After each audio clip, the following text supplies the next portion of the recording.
Hey everybody, this is Craftblend, and here we are with another video. This is our Pride Month video. Yay! So we decided to do a Pride Month video on two books that are about queer characters, which is Song of Achilles and The House in the Cerulean Sea. So Song of Achilles is written by Madeline Miller, and then The House in the Cerulean Sea is written by TJ Klune. So so we're gonna hopefully just go into it, talk about these books, have some fun, discuss likes and dislikes about the stories, just give a general idea of what we like. So for this first part, of course, we go into our reviews. So for me, Song of Achilles got a 4. Daniel, what did you give it? I don't remember if it was a 4 or a 5 I gave it. I think I ended up giving it a 5. Okay. House, if theoretically I love House more, but I think they're both 5s. Okay, great. And then House in the Cerulean Sea, I gave it a 5 on Goodreads, but really I gave it a 4.5 for myself. What did you give? Okay, 5 all around. I love this book. Awesome. Okay, great. So yeah, so Song of Achilles, right? The first book that we're going to talk about is a story basically taking on a different look into the Achilles' story with Patroclus, right? So you have two characters who grow up together and they end up forming a relationship, and it kind of follows them throughout the, Trojan War, throughout all of that Greek mythology. And it follows them along their lifespan and what happened between Achilles and Patroclus, and the kind of relationship that maybe was there, but no one really talked about. And subtext. And no one really maybe even understood. But, I think she does a really good job at taking the story and just like gripping you and making it just really lovely. The House of Cerulean Sea is about a caseworker that visits orphanages for magical creatures to see if they're up to code. And he works for Dichotomy, which is an organization that I guess Dichotomy. But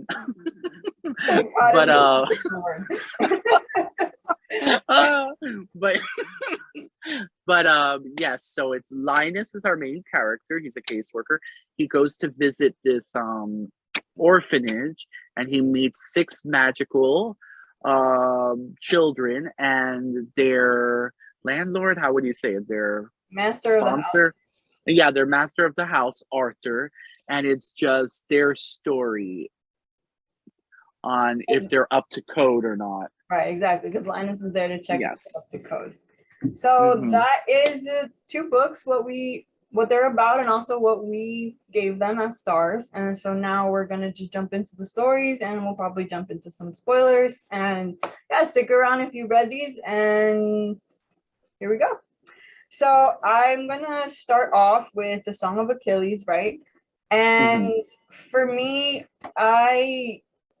I don't know. There was Madeline Miller's writing, and I'm looking at this as, because you know me. I don't know if you look at books this way, but not only do I look at the story and plot and follow it along for fun, but I also, since I want to be a writer, I look at the way the style is written. Madeline Miller's writing style is just so lovely. Oh my God. So lovely. I have so many favorite lines from this book, and I can't with her writing. It's like, I don't know, like I thought, right? Like I thought that, I remember reading about, and this goes back to what we had talked about before, the V.E. Schwab. I remember reading V.E. Schwab, never reading her full story, but kind of reading little bits and pieces of her. I always thought of her as poetic. And I feel like Madeline Miller takes that to like another level. She's poetic, but there's still so much like good writing. I don't know. It's just, she does it so well. She's so many fantastic lines. And I remember reading this and like getting to the end and just like crying. And it's just, for me, she does such a good job. Yeah. So with me, it's you've been raving about the book for quite a while. And then I was hesitant because, being a queer person myself, I am going away from sad endings. So I was like, I'm not ready. I'm not ready for Song of Achilles. And it's not that you lied to me, but it's you didn't want to spoil it. So you kind of gave me false hope. So I'm like, maybe she does something and they end up happier. She changes because we know the Iliad and we know the Odyssey from Homer. So we know because we read these in high school. We know is Greek tragedy. We know I'm just it's looking at the book, by the way. Sorry, I'm looking. Yeah. So there's don't worry. But there's sad endings. So I was like, But like you said, Madeline is a master because like even though we read those things like 20 years ago, I had like a basic knowledge of Odysseus and everything. I was scared in the first chapter with that's why I want to give a warning to people, but don't. It's just really the first chapter where everybody's introduced really quick with that pact with Helena. So it's a lot of, and then also the book has a glossary at the end. Yes. I did not fucking know that until I reached the end of the book because I get nervous. I'm the type of person that doesn't like spoilers, so I don't like to go at the end of the book at all. So, but yeah, so how you call it? It has a glossary and stuff. If you forgot how the people and the creatures look like and all of that, but even with all of that, even with after the first chapter, the story becomes more closed and more cozy, and then that's when it explodes when it's really just about Achilles and Patroclus, and oh my god, their story, like the way she interweaves it with the actual Homer's Iliad. Yeah, but she gives it like little twists, little pockets. And I was like, oh my gosh. And she keeps it faithful, like she ties it perfectly. And I really enjoyed it. And even me sobbing like a 4-year-old. I'm like, damn it, with Patroclus's spirit like wavering and waiting for his ashes to be with Achilles. Heart-wrenching, but in like the most beautiful way. It was like you could feel like, for me, I have to say, like, I love the beginning. I won't lie, the middle for me was a little. I remember I told you that the war. I know you kept saying that, and I'm like, I'm not getting bored. The middle part with the war, I was starting to like lose it a little bit, just because for me that didn't interest me. I'm not a big war person. I don't really like that. That's I get for you. me in stories is always kind of like boring to me, which is funny because I like the Lord of the Rings and that's all war. But for me, like I guess maybe I've already dealt with books that are about war that I guess now I'm just like, all right, I'm tired of this conversation. But I knew it was coming and I knew that it was going to be part of the story. So even though I found that part a little dragging, I still read it and I enjoyed it. I didn't stop. I remember that. But I think that my favorite part was the ending, because the passion and the longing that Patroclus felt so much that it tethered his soul to like the earth, because he couldn't be with Achilles, and like they were together, and like he wasn't, obviously, like it wasn't done properly for him either, and that played a part in it. But just like the longing, and then to finally have that moment, right? Like when the mother finally stops being a bitch and just like accepts like their love, and then like finally, you get to that ending. And I remember, what is this that she says? It was one of my favorite parts. And she says at the end, she goes, go, she says, he waits for you. In the darkness, two shadows reaching through the hopeless heavy dusk. Their hands meet and light spills in a flood like 100 golden urns pouring out of the sun. I have goosebumps. I have literal goosebumps. I know. How freaking beautiful is that line? And the longing you feel, like, and the relief, right? Because even though, yes, it's sad, and yes, their storyline is sad, I don't know, for me, that's why for me it's so funny that you found it like really sad. And I understand it, obviously, but for me it wasn't, because I'm like, they lived such a long life together, and they spent this beautiful like youth together where they grew up together and they experienced love for each other and they experienced their, you know, their sexual awakening with each other, and then they went through turmoil, and then for in the end the mother to finally let them have their peace and to be in love and peace. Yeah. Like for me, that was as sad as it was, yes, as bittersweet as it was still like a life lived with them, you know? Yeah, but it was teasing, life, right? Like you yeah, deal with good times and you deal with sad times, and that for me, it didn't. I don't know. It didn't take away from me. But, it's because as a reader, as you're reading it, it's teasing you, as in the sense that maybe their souls won't unite, so that anticipation is what, you know. And it, not that I want to bring up like an allegory, but you know, like sometimes like gay men during the, you know, AIDS epidemic, and how, you know, their bodies and their ashes, you know, their parents didn't claim it, lovers weren't buried together, you know, because there was nothing as, you know, gay marriage or anything. So all those things ran into my head. Yeah. So it has a more somber, like, I was like, but I'm like, thank God the mom in this magical world, thank God the mom is like, whatever, you two could be together. I give you permission. So thank God, at least, you know. And then since there was no word for it or anything, like Odysseus, you know, tries to like get their ashes together. Like they have allies, you know, and the world is not really super, well, the world is horrible, but but at least in Greek that tragedy, aspect, imagine. I know, right? But yeah, oh, that's one thing I could have like trigger warning. There are a few like little risque scenes and stuff. But I love that. Yeah. No, but trigger warning as in like if somebody's not reading it, you know. Oh, okay. Before they read it. I love the beginning when they're like falling for each other and then they finally give in. That was so pretty, and it was just done so well and so nice. Yeah, that and you experienced their love. Yes. It was really sweet. Yeah, and I love their mentor, the centaur. Oh my God, yes. Yeah, I like their, you know, their learning lessons and everything, because the whole book, even though regardless of it being called the Song of Achilles, it's all through Patroclus's eyes. Yeah, his so it's his point of view. Yeah, so it's like, it's just, I found it very, very, very lovely, and I can't wait for like a movie version. Hopefully they do a movie version, because we have like 900 Alexander the Great, like all, you know, Odysseus, and you know, the Trojan War and all those stuff, you know, and Troy and all of that. So hopefully I would love a movie version. Oh my God, can you imagine? Yeah, that would be really sweet. All the female characters in this world, they have a horrendous life. Oh my God, I feel so bad for them.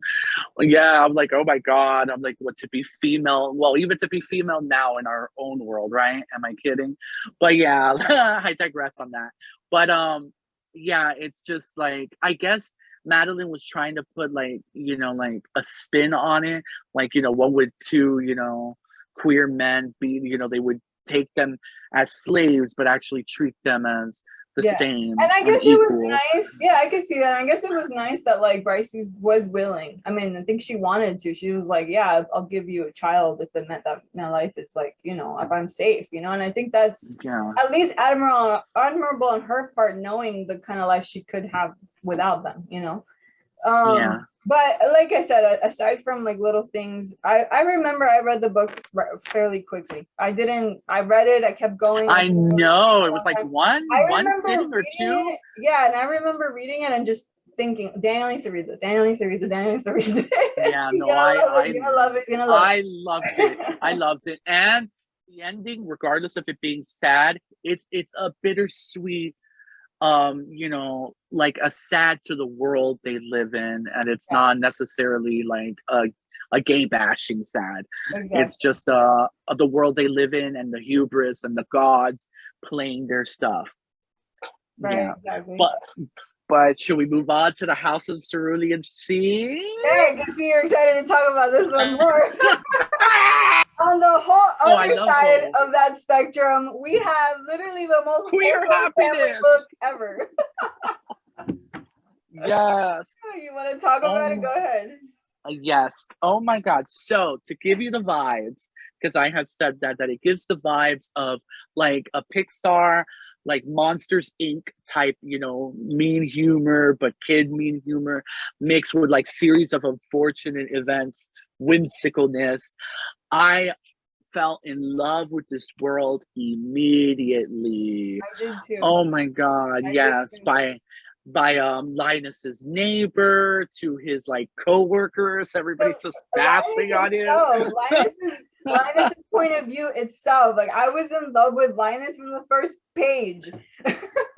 Yes, it's just like, the mundaneness of a 9 to 5, and then trying to find meaning in your own life, and then looking at that picture of the beach. Wish you were here. Like, oh my God, I love how that was throughout the whole thing. To me. Wish you were here. Yes, and then when we meet the cast of characters, like it's like a Pixar movie, and meeting all the little, it's not superheroes because they're just mystical, magical creatures, but oh my God, like Lucy, which is like the embodiment of the devil's son, the Lucifer. Yeah, he's like so I absolutely loved it that they called him Lucy. That was my favorite part. I remember texting you, I was like, Lucy as Lucifer, love it. Oh, I love it. Oh my God. And it is just like how he grows with this family, because he's so like stingent in his ways of like, I absolutely see something, do something. Yes, I absolutely cried when Sal finally opened up to him. I legit tears. I was like, oh my God, this is so cute. Yes. Oh my God. And the way, like just the way he connects with each of the children. Like I love Talia. I love Chauncey. Is my favorite child girl. Oh my God. He's like this a little blob who wants to be like a hotel, like concierge. And I can picture him, right? Like you can picture him hopping with his little cab and his little suit, being so excited. Yeah. Can I take your hat, sir? I think he looked almost like slug-like because he had like little antenna eyes, I think. Is like so they moved in stalks or whatever. I just pictured it so cute. And my second favorite character was Talia. I love Talia so much. She's the little angry gnome, and she's like protective of her garden. She wants to hit everybody with shovels. I was like, Talia, I know, girl after my heart. I was like, I'm literally Talia. And then Theodore. Oh, I love Theodore, his little buttons and his little sounds. I could just hear he's a wyvern, I think. Yeah, or wyvern or wyvern. I don't know how to pronounce it, but he's got like that's kind of like a baby dragon, right? Yeah. Yes, and how you call it, and then the headmaster or whatever you would call it, Arthur. That would be like if I were what's funny? The only slight. Wait, we didn't talk about Fee. We can't forget Fee. Oh yeah, Fee, the fairy, the spirit, the sprite. Yeah. Fee the. Arthur. Oh, Arthur. To me, the minuscule thing that I could say about the whole entire book is that I feel, did you get the impression that Arthur may have had a relationship or was falling for the caseworker that came before Linus? That's the only minuscule complaint I kind of have, because I'm like, damn, Arthur, you only fall for the caseworkers? Like, dang. I mean, they're kind of the only ones he sees, so yeah, he's so lonely. So it's like, can't really blame him. They're the only ones he hangs out with. And I think that it was kind of like, I think also it was kind of like expressed that like he basically was lied to and kind of led on because the guy wanted him to move up. So I mean, imagine this guy probably came and like, Arthur's alone. He's all like, oh yeah, let's be more than friends or whatever, and then gets fucked over. So yeah, it is messed up. And plus, you could kind of see when Linus sees him in the beginning of the book, because he's one of the bosses of I keep saying dichotomy. How you call it? He's one of the bosses, so he gets vibes that he might be one of them, as like, because they're all queer. So with Arthur, did you love the twist that Arthur was a magical person too? Yes, but I had a feeling from like. For some reason I did. towards the middle, kind of, but Yeah. I never thought he would be a I phoenix. had a feeling. I don't know what it was. There was something that prompted it. I don't remember the exact line. I wish I had highlighted it because there was a part at the beginning almost where something that was said or something that I just. Oh yeah, because the case report, they wanted to know the most about Arthur. About Arthur. But I took but I They were took like it more. and it was super focused on him. So I think that might have led to, but there was something else. I just can't remember what. I just remember thinking, I don't think Arthur is full human. That's what I remember. But yeah, I did like that. I thought that was pretty cool. That he was like, the other part that really pushed me into thinking that was when they were talking about how at some point, and this was closer to the middle, but how at some point, like only magical fairies, like they were doctors, were the only magical ones that worked, like, you know, that they could find jobs like that, you know, like magical people could be a doctor, but only like one doctor had to take care of like all these magical, you know. So I kind of had the feeling that since Arthur was such a big deal and then he had all these kids with him, I was like, he's probably like one of them to be taking care of them, you know. I don't know, I just had a thought of that. But anyways, I did like that. I thought that was cool. Also that he was a phoenix. That was pretty neat. Because I like that was pretty neat. Yeah, me too. And it made me think of like Dumbledore. Yeah, a little bit, right? Yeah. So I was like, oh. He reminded me a little of like a goofy Dumbledore. Like a goofy slightly, Dumbledore, yeah. Like a younger, thinner, maybe dorkier Dumbledore. yeah, exactly. And then another surprising thing and added layer to the story was the village. The village that is right next to the, you know, by ferry boat. And a surprising minor character that I actually fell for as well was the lady in the gardening shop, the mayor of the village. Yeah, Ellen, there we go. I loved her. Helen. I loved her. Like, I was like, wow. What's his name? What's his name? The music guy, J-Bone or something like that. Yeah, J-Bone. He was like, funny. Not cool, man. Like, Righteous. I can picture that scene so perfectly. Like, not cool, Martin, because Martin was such a jerk. That was so cute. I love that some people were just like, okay, like we'll like accept you, and then other people, you know, were awful. And I thought it was realistic. It was realistic. Yeah, it was really well added. Yeah, it's because Helen, she grew up with Arthur, because you start getting the origins of, like, you know, he burned down the orphanage at first.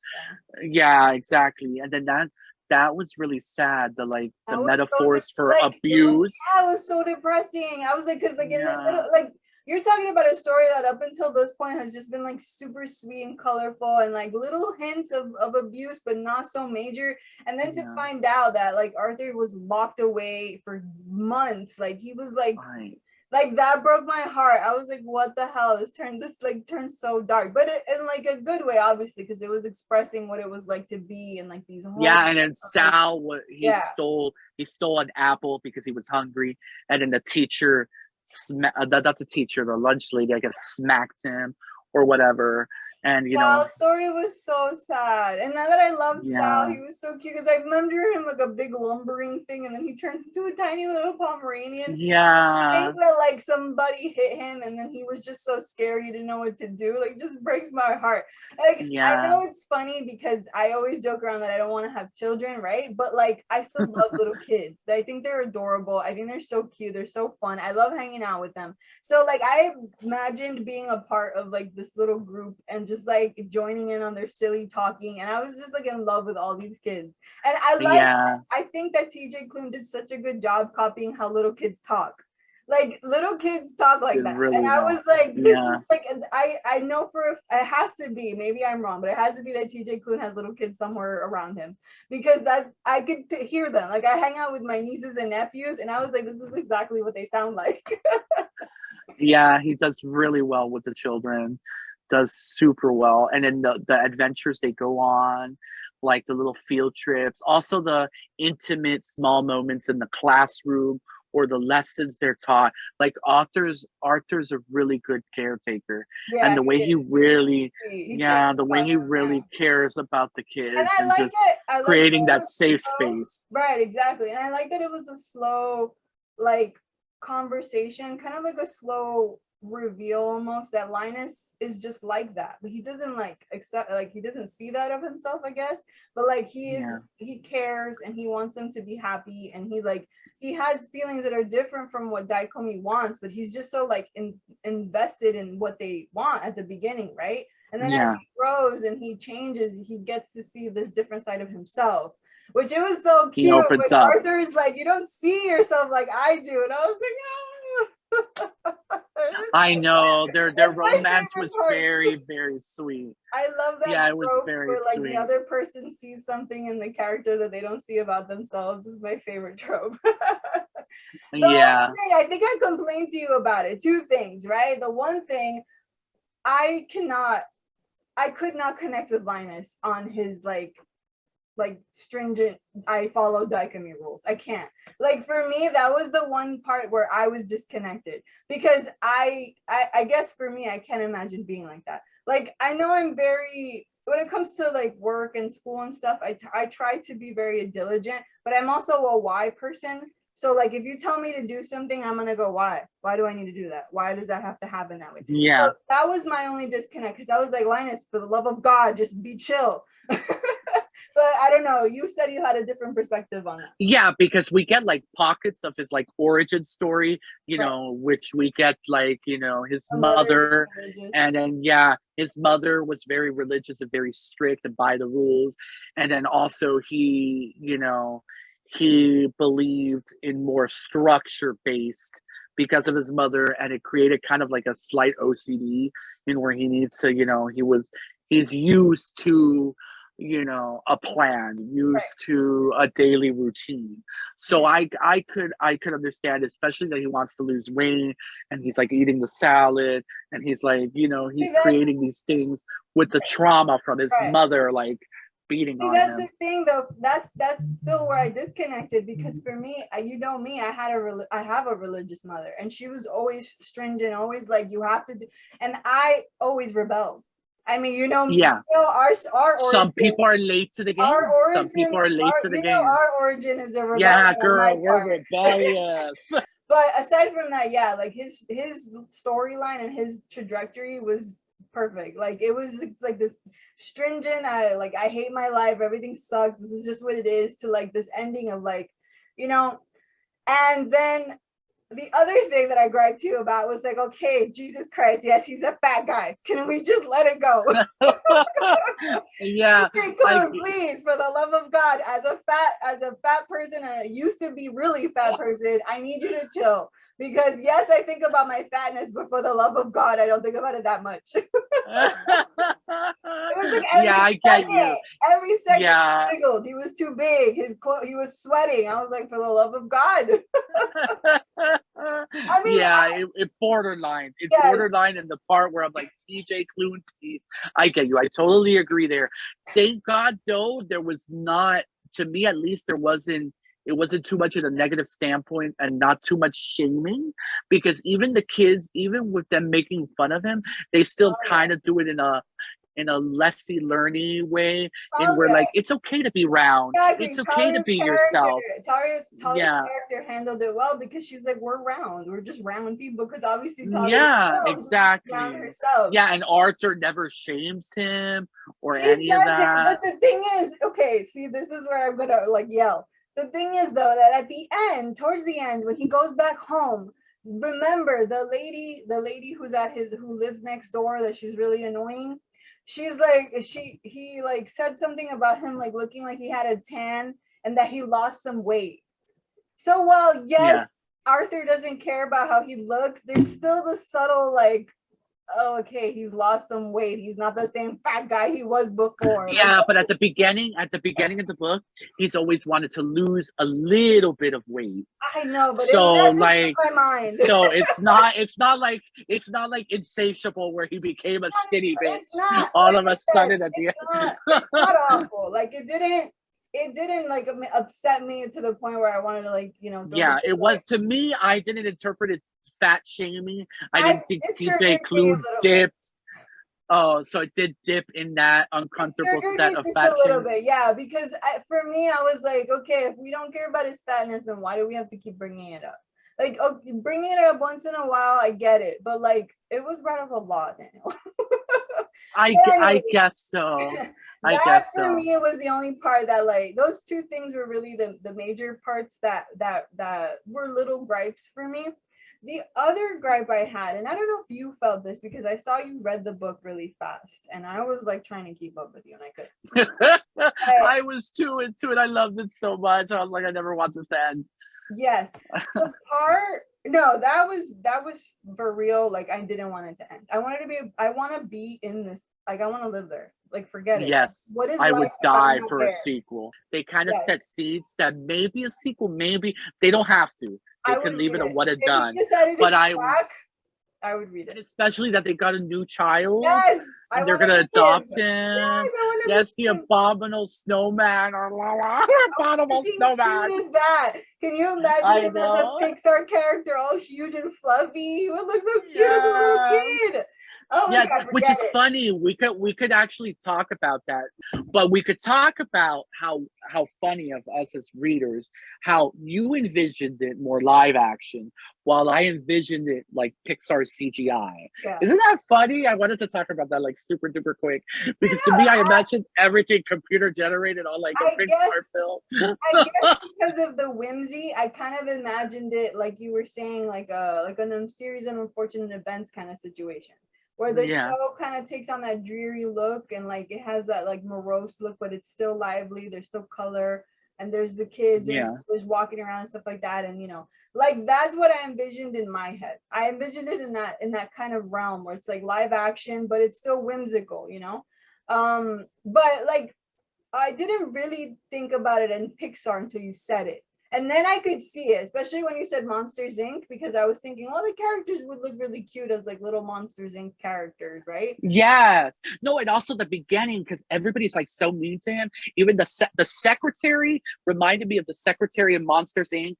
What you want with the chewing bubble gum? Yeah. Like, you're gonna be in soon. You know, like that southern accent. And like I was imagining all of that, like Monsters Inc. Yeah, I could see it. Yeah, once you said that, I could see it. I guess for me, I still prefer a live action. Although a Pixar would be cute, and I think it would be fun, like especially like if something. Because honestly, the way the book is written, like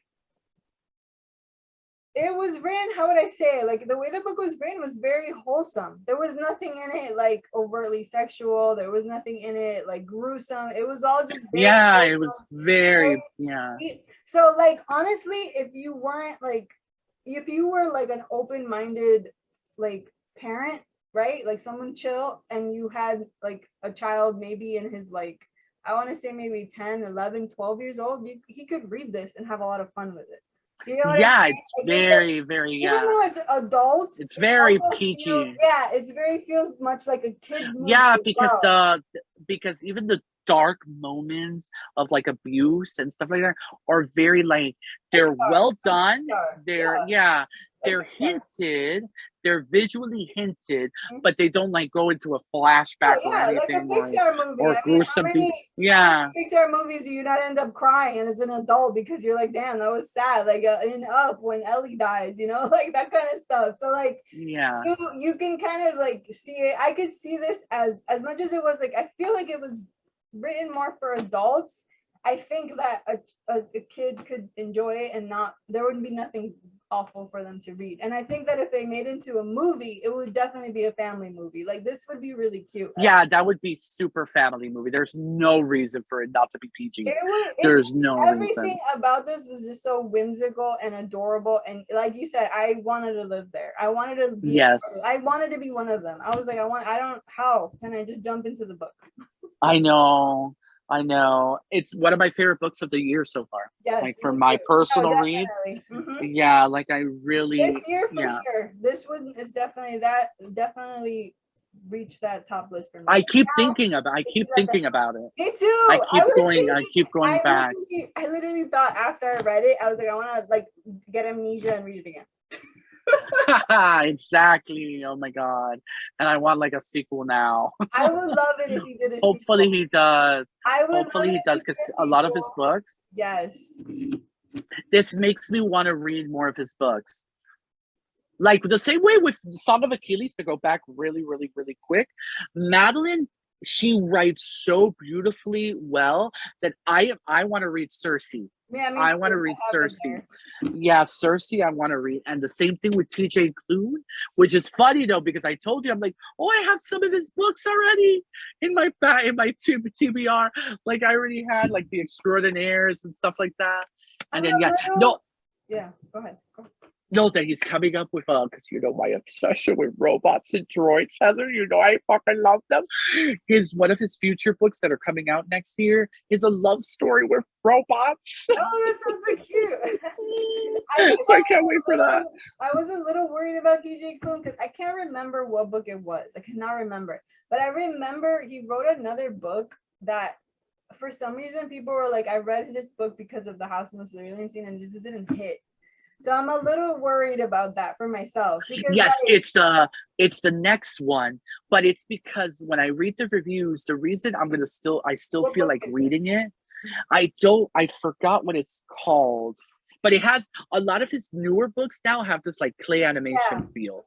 Yeah. So like it's about life and death. It's about like a person who dies. Oh, okay. And the Reaper. On the back of the book, Under the Whispering Door. That's the one. Yes. Under the Whispering Door. That is the one. Yes. Yeah, that's the one that I remember. Everybody like was like, "Oh, we're gonna check out this next book of his because this one was so great." Yeah. Everybody was like, "It wasn't very good." So when you read the negative reviews, though, the correlation is that it is a little bit too saddish. Okay. But me and you embrace the sad. Like we're gonna see. They say that it's happy overall, but like the sad moments don't connect as much. But we like to be in that sadness, so I think we might actually really enjoy it. And at least if it's enough the writing of this. I was thinking just now that if I do get that book, I might because I do want to read more from him. So I think if I do get that book, I might get it from the library in case I don't like it, and then if I do, of course. To be honest, just from this book alone, if he continues this like kind of like path of a voice, of his writing, I want more of his books for sure. I would like a TJ Klune section. Exactly. So, I was a little worried because like I said, people just said it wasn't very good. So I was like, oh, that sucks, because sometimes there are authors who have one good book and then the rest of them just they're not that great. So that was my worry. But yeah, I agree with saying that. I'd like to read more of him, and I have Circe. I've been meaning to read it next after trying to finish this one. I think part of what we were going to talk about as well was so one of the things that we were going to talk about was specific to you as a gay male, like your viewpoint and your thoughts on the difference in the endings, right? Like you thought that Achilles was sadder, you thought that House of Cerulean Sea was happier. So like for you, you were expressing that you want more books to head away from the Madeline Miller and move towards the TJ Klune. Yes. Now, granted, do I consider Madeline Miller in the more negative side of it? No. The way I could explain it first is like with the whole entire history of queer content, with the Hays Code and all of that, and just with all forms of media, is that they had to get by like with certain rules to have queer characters. So it's like you're allowed to have a gay coded character, but they cannot have a happy ending. They have to die, or you have to show that being gay or being elder is bad. So that's the only way they were able to make movies or books or stuff like that, and with that Hays Code mentality. So we got a lot of queer coded villains, and very sad, or they get together but then one dies, and then so the whole history of that fucks us up as queer people. Like it does. Like, so now coming into this post world of like gay marriage finally legalized, Gen Z rattling the cages, and then an explosion. Because I remember when we were kids in high school and stuff like that, Heather, I only had like Alex Sanchez. That's like the only author I knew for gay books. Like, and then me and you gobbling his books, but it was just him. Like, I do not remember, like millions of gay authors. I do not have a recollection. And then correct me if I'm wrong, because when we go to Barnes and Noble, remember the gay and lesbian section was one shelf, not one full shelf, one little section of one shelf. And it was mostly nonfiction. You know, it was like stories, and then like a third of them were AIDS. Not that those stories are not important, but you know, that's all we had. That's all we have. Now come to Barnes and Noble today, it's like an explosion. Walmart, Target, you know, there's young adult gay books everywhere. So, you know, it's just like, not that I can't handle sad endings yet, it's that that was the norm for so long that it you know, but with Madeline and Song of Achilles, I would say it's a positive sad. Right. It's a positive sad because it's a story untold. Right. Because in the original, it's subtext. It's like, they're really good roommates. Am I right? You know, but no, Madeline did the research. She studied Greek mythology. She was one of her, I guess that was one of her majors. I forgot in the acknowledgments.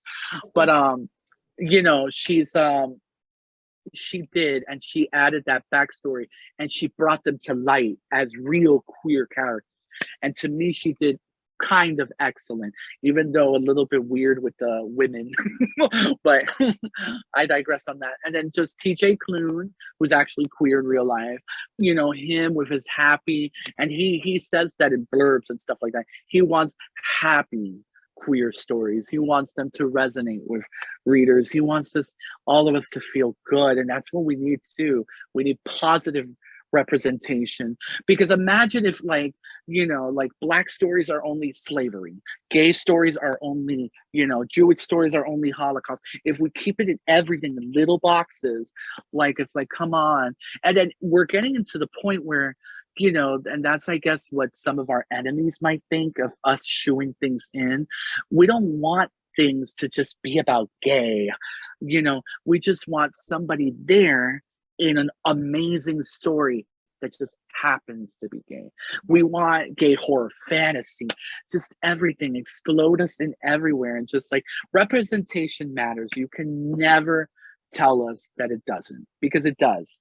Because not seeing yourself, it kind of messes with your psyche a little bit. It makes you feel less than. So, like, you know, but no, it's not happening now. Thank God I'm alive. Thank God I'm alive to see that we're having, even though with the United States right now and all the things that are going on, and the, you know, banning of gay books, and the Don't Say Gay bill here in Florida, and all these things. But you know what? Evil always comes. We always conquer it. We're going to be positive. We're going to be optimistic, especially on Pride Month, because that's how it started. It started as a riot. Now it's, you know, pride and a parade. But guess what? We're gonna go back into riot mode. We're gonna go back, and we're gonna fight. I get you. For me though, and this is just to spin it in a positive light, I find that when these kinds of people really attach themselves into fighting against it, is that it's inevitable. They can't stop it. So they have to try. They do everything they can. It's like being backed into a corner. You're clawing your way out. But it's just not, we're too far gone. There's too much, you know, like, I mean, yeah, we still have shitty people, and I'm not taking away from that, but it's too far gone now. That we've seen a side to the world where just letting people be, and letting people be happy, and experiencing like these kinds of love stories, and experiencing these kinds of ideals. Yeah, we're too far gone for that to happen. I feel this is like last drainage efforts, like these little efforts. I know, that's what I'm hoping for too. That's what I'm super, that's my optimistic hope. It cannot happen. Yeah. And that gives, you know, what gives me hope about that is the Gen Zers. Gen Z is so, yeah. I don't know, maybe I 100% agree with you. It could be because I live in a bubble, but all of these books are because of Gen Zers. They've been talking about them, and that's how I know about them. So like, they talk about them, they push them, they tell people to read them. People exactly. Yes. We talk about it, we tell people to read it. So for me, it's like, it would be impossible to go back, because so many of us are enlightened to a different way of life now. Yeah. So these are last ditch efforts. These are them trying so hard to hold on to a past that can no longer be. And a lot of them are older. So, you know, as the generations go, since these younger generations are pushing and striving and opening up their eyes to these different things, those are going to be the ones in the seats pretty soon. And that is going to make a big difference, because they're the ones that are going to be making the laws after this. And these people that are trying to hold on to a past, for me, I don't think they're going to win. And if they do win, it's going to be for a short time. Preach. It'll be Preach, for a girl. short time, because honestly, in my life and in the way that I grew up, I, you know, like, you know me, we've talked about this, you know, my family's very religious, and I, for myself, you know, I have always been very active and open in letting them know that I'm not backing down. You When I start have fights, always. I tell them, you know, I'm the receipt. and there are times, I mean, one of us, you know, we had our dramas where one of our fights was because something a family member said, and it was obviously something I had to learn and realize, you know, wait a second, that, you know, he has a reason to be upset. And so I also had to look into why I was defending something that shouldn't be, right? So like, as you grow, you learn these things. But for me, it's like, I learned that just because someone is telling me that I need to do things and that in my house this is how it's done, doesn't mean that I have to follow those rules. And in my life and the way that I'm going to live it, I'm going to open myself to being an ally, to being accepting. And that for me is like going to be integral to everybody. If you are and open, that is super important. exactly, if That you're is open, super if you're important. accepting, if you try to just understand someone's point of view and try to put yourself in their shoes, that is going to give you a much better perspective and outlook on life, and it's going to benefit everybody. Because honestly, like, just from reading The House of the Cerulean Sea and the way that it was so wholesome, so sweet, and it was just a story about, you know, these people who fall in love and they just happen to be both men, but nothing about it was awful, nothing about it was like hypersexual. It was just a love story and about some little kids and about these two people wanting to adopt a whole little family of weirdos. And like, family. and if you can't see that and see it as something that is like just sweet and a part of life, then I don't know, there's something wrong with you. If you can twist that and something like this and twist it into something heinous, there's something wrong with you. There's nothing wrong with this person, but there's definitely something wrong with you. Preach again. I'm off my soapbox. Yeah.